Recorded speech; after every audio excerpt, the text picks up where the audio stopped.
रमेश का एक परिवार होता है जिसमें उसकी एक खूबसूरत पत्नी और उसके दो प्यारे बच्चे होते हैं, टीना और राहुल। वह अपनी ज़िंदगी में बहुत खुश थे, लेकिन रमेश उन्हें ज़िंदगी के सारे ऐशो आराम देना चाहता था। इसीलिए रमेश सुबह अपने घर जल्दी से निकल जाता और शाम को वह अपने घर वापस बहुत देर तक लौटता। वह 24 घंटों में से 18 घंटे अधिक से अधिक काम अपने ऑफिस में करता रहता था। वह अपने ऑफिस ख़त्म हो जाने के बाद वह बच्चों को ट्यूशन सेंटर पे ट्यूशन भी पढ़ाया करता था। तब वह शाम को अपने घर पर जाता तो देखता कि उसके दोनों बच्चे सो जाते हैं और उसे बहुत निराशा होती थी कि वह अपने दोनों बच्चों के साथ समय नहीं गुजार पाता। वह सारा दिन ऑफिस में निकाल लेता है।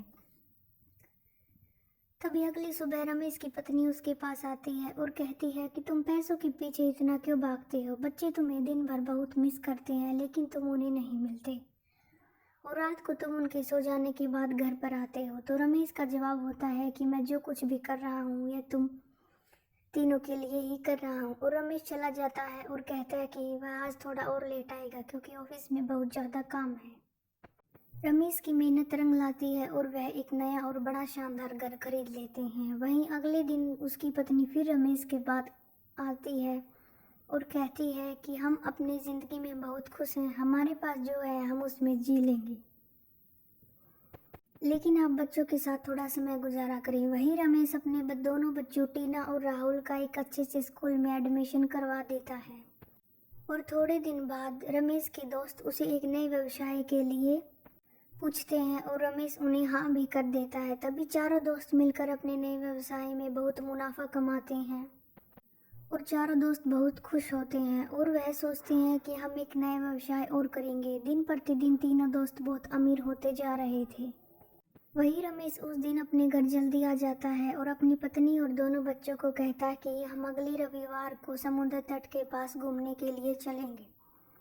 वही दोनों बच्चे बहुत खुश हो जाते हैं और गांव के घास के मैदान में खेलने के लिए चले जाते हैं।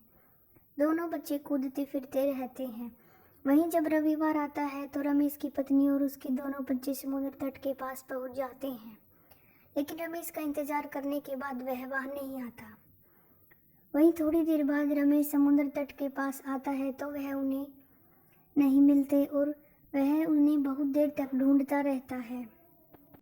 वहीं थोड़ी देर बाद रमेश देखता है कि किनारे के पास एक लेडी और एक लड़का और एक छोटी बच्ची गिरी हुई थी। तभी वह उनके पास जाता है तो रमेश को पता चलता है कि यह तो उसका पूरा परिवार था। रमेश को समझ आ जाता है कि पैसे में कुछ नहीं रखा, बल्कि हमें अपने परिवार के साथ मिलजुल कर रहना चाहिए और अपने परिवार वालों को टाइम देना चाहिए।